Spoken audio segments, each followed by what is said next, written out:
In the last two sessions, we talked about word stress and sentence stress and how important it is for English.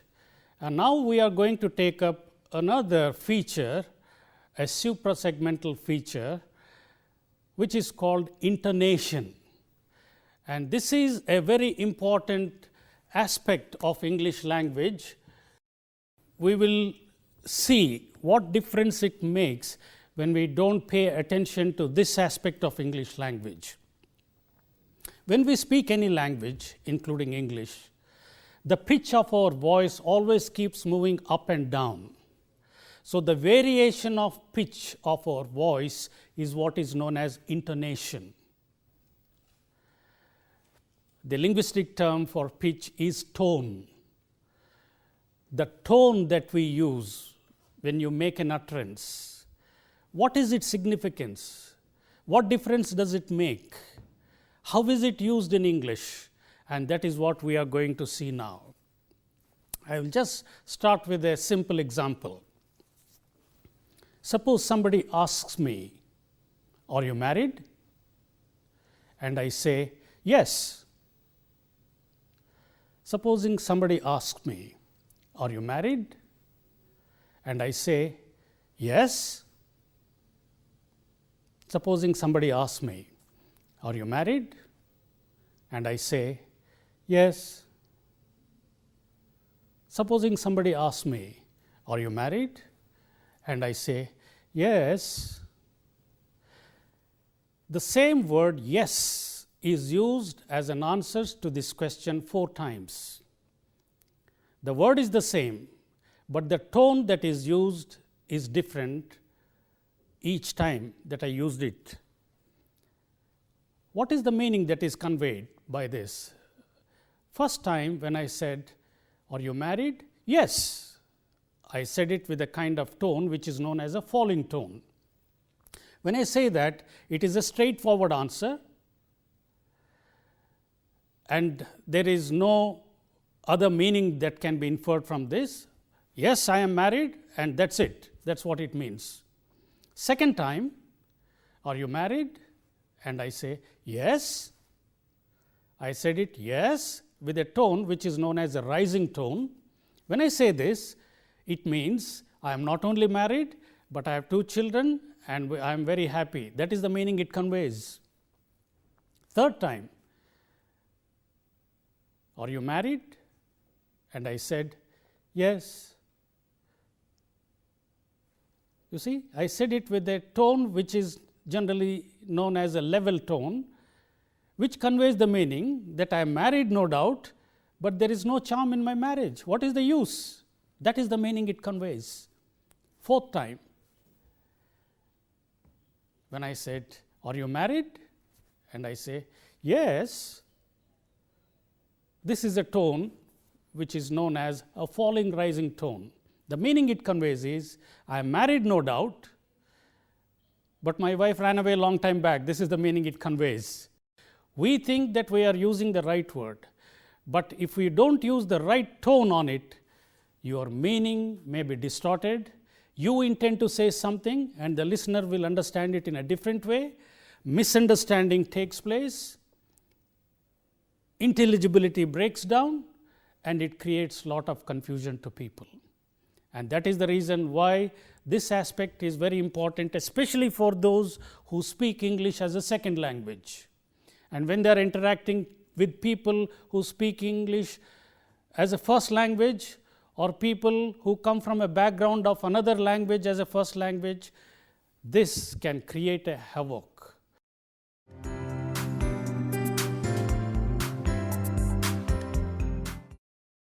Now, let us see what are the main tones that we use in English. Falling tone.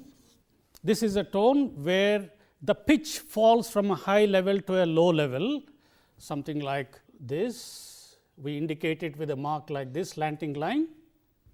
Falling tone.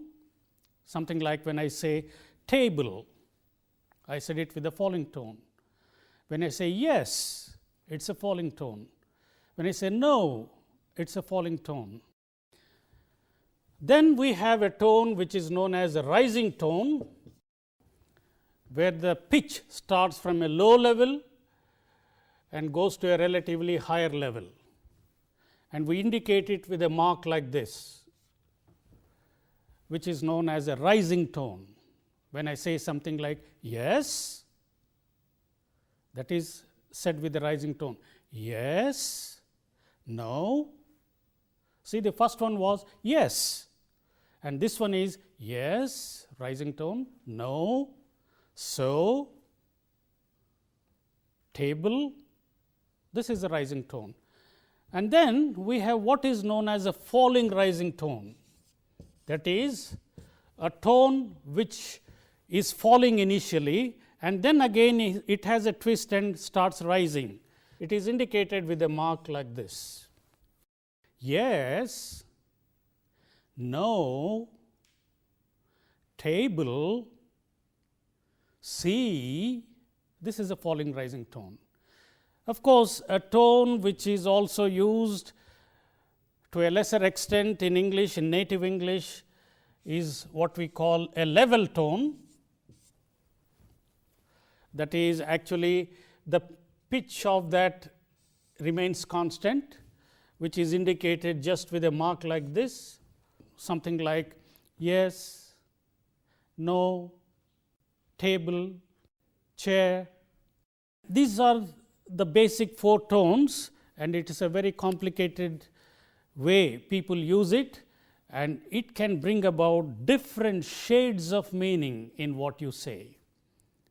And therefore, if your speech has to be effective, if you want your listeners to get the actual meaning that you intend to convey, you have to use the right tone on the right word. Otherwise, it will create misunderstanding. You try to say something and the listeners will understand it in some other way. It may not give you the result that you want.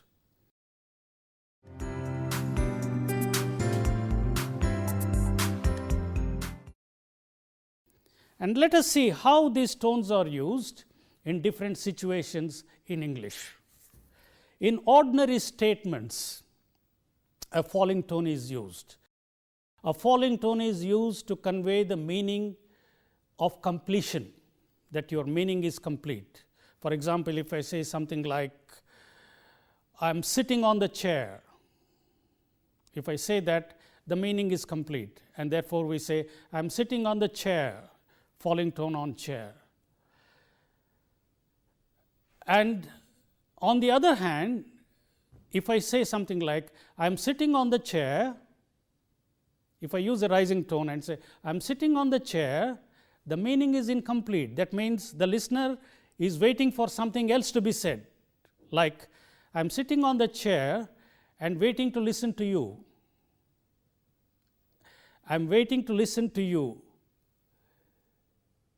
And the listener will wait for you to say that. So, incompletion of meaning is indicated by a rising tone. And then, a rising tone is generally used for polite expressions in English. If you want to sound polite to others, if your speech has to be polite, then you better use the rising tone in your expressions, like this. Come in with a rising tone. On the other hand, if you use a falling tone and say, come in, that's an order, that's not polite. Come in, sit down, do it, if you like, never mind. You see, all these are polite expressions. And the secret of this politeness in expression is the rising tone. Many people, not knowing this, they try to use the word please, but still sound rude. Like, please sit down. In spite of using the word please, it still sounds rude. Even without using the word please, if you use the right tone, rising tone, say, sit down, it sounds very polite. And then, 2 types of questions in English, WH questions and yes-no questions. A question like, what's your name? Where are you going? When will she come? What's the matter? Which one do you want? All these questions begin with a WH word, and these are known as WH questions. On WH questions, generally we use a falling tone. What's your name? When are you coming? What's the matter? All falling tones. We should not say it with a rising tone. We should not say, what's your name? Where is she going? What's the matter? No, that's not the characteristic tone. The characteristic tone is a falling tone. On the other hand, yes no questions in English. In other words, questions for which the answer is either yes or no are said with a rising tone. For example, a question like, are you coming? Are you coming? The answer for which is yes, I am coming or no, I am not coming. That is why this is known as a yes no question. And yes no questions are generally said with a rising tone. Are you coming? Is she rich? Can you do it? Is it fine? All rising tone. So, WH questions, which are informatory questions, are said with a falling tone, and yes no questions, which are confirmatory questions, are said with a rising tone.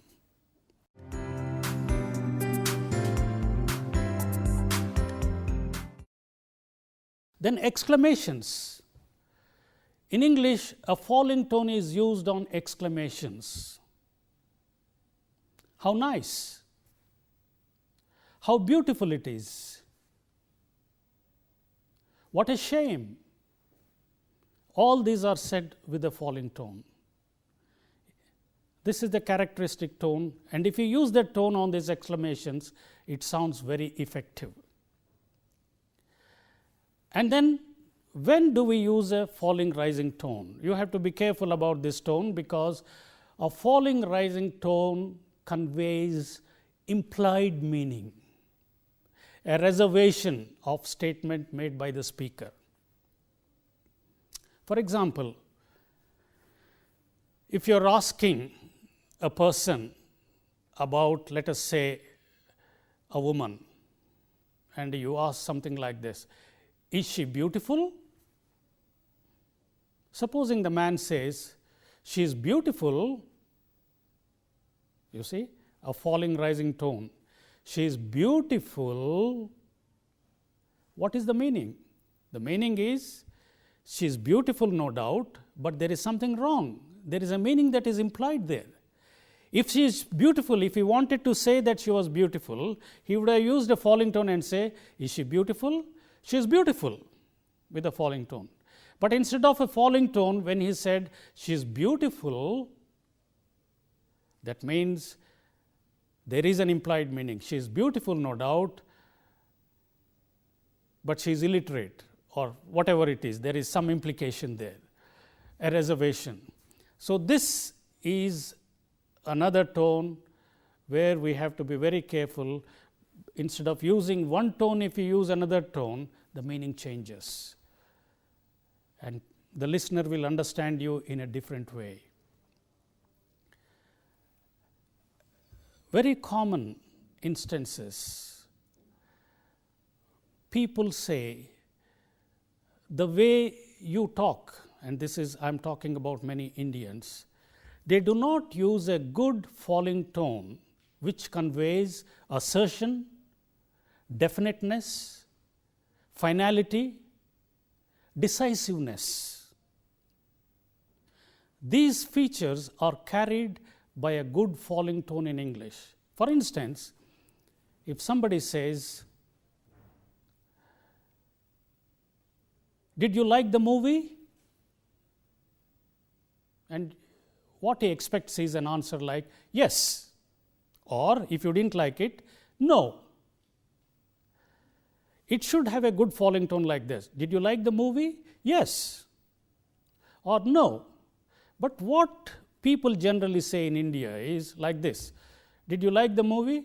Yes, or something like yes. Did you like the movie? No. or no. The definiteness is not there. This leaves the listener in doubt as to what I have in mind, you see, when you answer like this. So, a good falling tone is needed. Whatever you say, you should convey to the listener that you are sure about it. If you don't use that falling tone, if you use some other tone, it leaves the listener in doubt as to what you mean. For example, if a foreigner invites you for a lunch and say, would you like to join me for lunch? And if you say, yes, he will be confused. Why? What's wrong? What's wrong with me? What's wrong with my invitation? What he expects is an answer like, yes, or if you don't like, if you can't make it, no. It should be with a good falling tone, yes or no. Instead of that, would you like to join me for lunch? And if you say, yes, that conveys the meaning that you are not happy going with him for lunch. So, this is where confusion begins, misunderstanding begins. Confusion because of the tone, not because of the word. The word is the same, but the way you conveyed it conveys a lot of difference of meaning. And this is very important for us to keep in mind.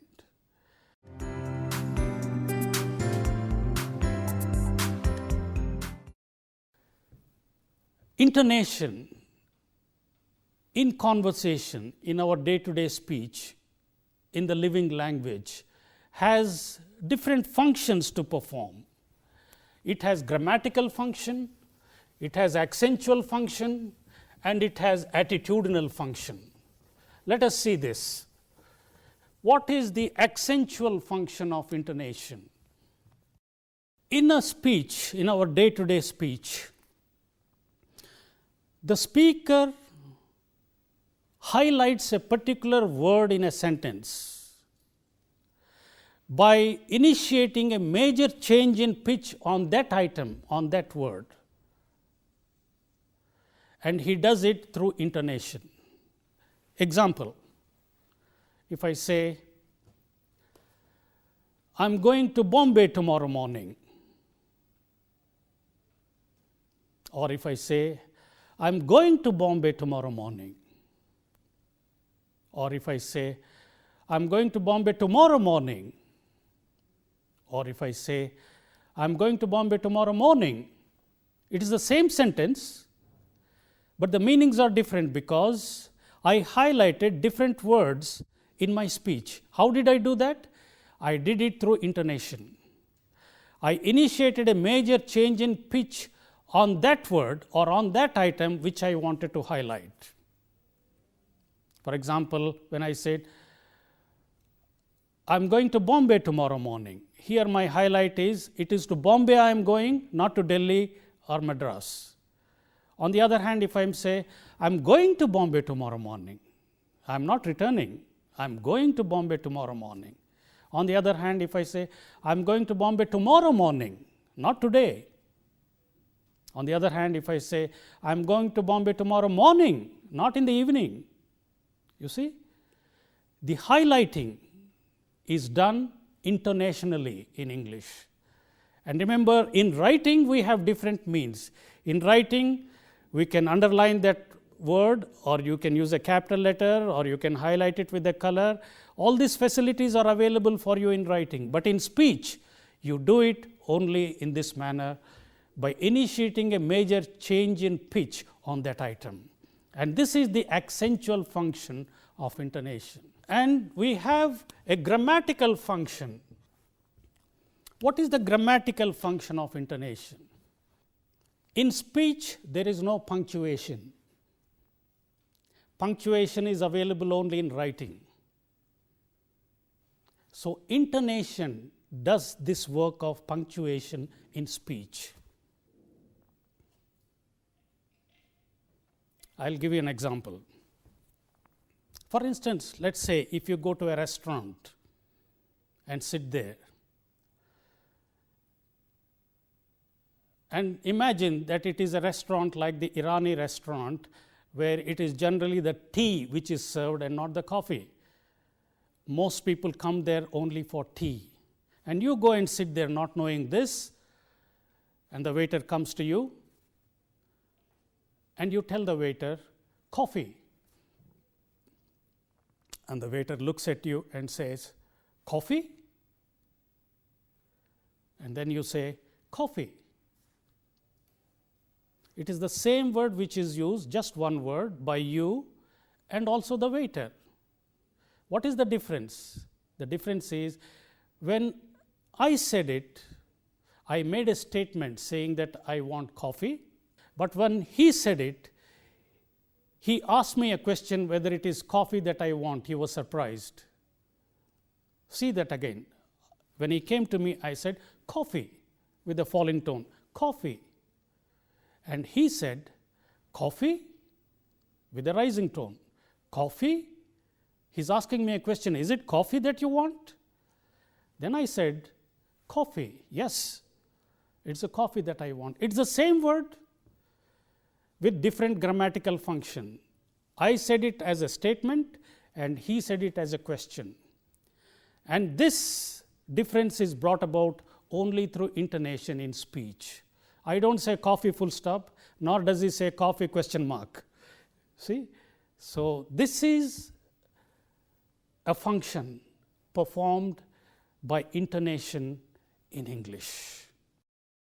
Thirdly, there is an important function performed by intonation which is known as attitudinal function. This is a very important function of intonation in English. Your attitude is conveyed more by the tones that you use rather than by the words that you use. Whether you are rude or polite, whether you are interested or disinterested, whether you are casual or whether you are serious,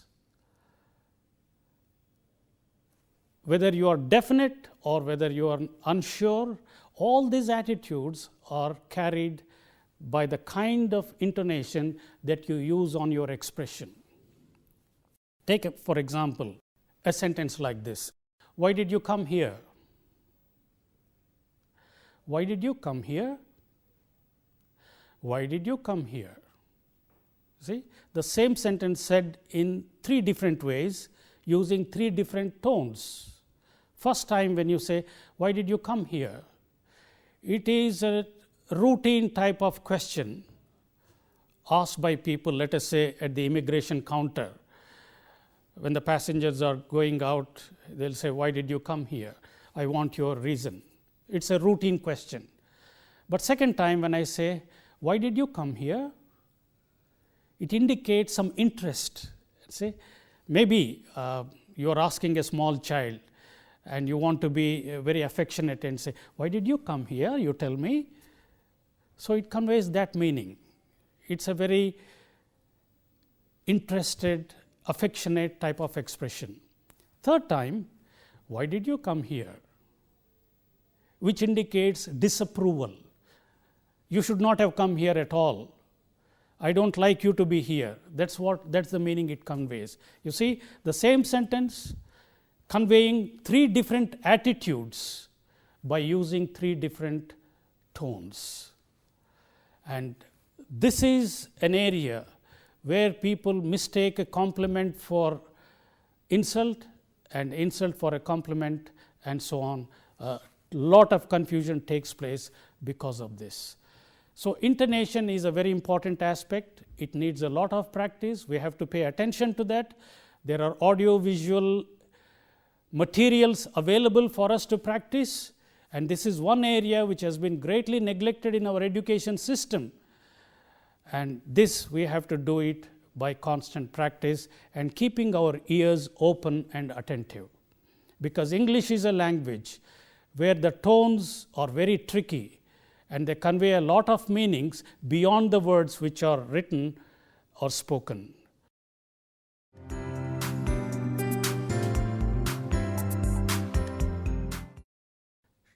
Take some complex sentences of English, and as I said, A falling tone generally conveys the completion of meaning, and the rising tone conveys the incompletion of meaning. What we do generally is we use a falling tone on the main clause and a rising tone on the subordinate clause, like this. Before I came here, I had a cup of tea. Before I came here, I had a cup of tea. When I say that, before I came here is the subordinate clause, and therefore a rising tone is used, indicating that something else is following, that the meaning is incomplete. I had a cup of tea. When I say that I had a cup of tea, falling tone on tea, that means the meaning is complete and it is the main clause. Even if you reverse the order and say, I had a cup of tea before I came here, it will be the same thing. Or if you have a phrase and followed by a sentence, a main clause, the phrase will get a rising tone and the main clause will get a falling tone, something like this. As for me, I don't want it. As for me, rising tone, I don't want it. Clause, main clause, and therefore a falling tone. And this is the general pattern that is used. And when it comes to question tags are short questions used after a statement. It is generally the falling tone which is used on the question tags. For example, if I say, it's raining, isn't it? When I say that, you all know, you all agree with me that it is raining, and therefore, isn't it is only for to strengthen that statement, and therefore, we use a falling tone on it. It's raining, isn't it? I shouldn't have done it, should I? She's late, isn't she? All falling tones. But here again, many Indian speakers who have the habit of using a rising tone on question tags, because that is the tone which is used on the tags in their languages, and that is where there is a difference between the pattern of English and the pattern in Indian languages. The speaker should cultivate the habit of using a falling tone on question tags. He is not rich, is he? Is he? Isn't it? Shouldn't she? Wouldn't it? All falling tones. And the question tags reinforces the meaning of the statement, and therefore, it is a falling tone which should be used. A rising tone can be used only when the speaker is not sure of the statement. Otherwise, it is the falling tone which is used in most cases. When we have to keep this in mind, and we have to see that politeness is indicated by a rising tone, not so much by the words please, kindly and all that, but it is just your tone that indicates your politeness, and a good falling tone indicates completion of meaning, assertiveness, assertion, definiteness, finality, decisiveness. All this is indicated by a good falling tone. And then we have a falling tone on WH questions and a rising tone on yes/no questions, a falling tone on orders and a rising tone on requests, and a falling tone on exclamatory sentences. These are the characteristic patterns of tones in English, and we should try to acquire them, and then English will get the flavor, the right flavor that it needs. Otherwise, we will be speaking some other English, maybe Telugu English, Hindi English, Bengali English, but not English.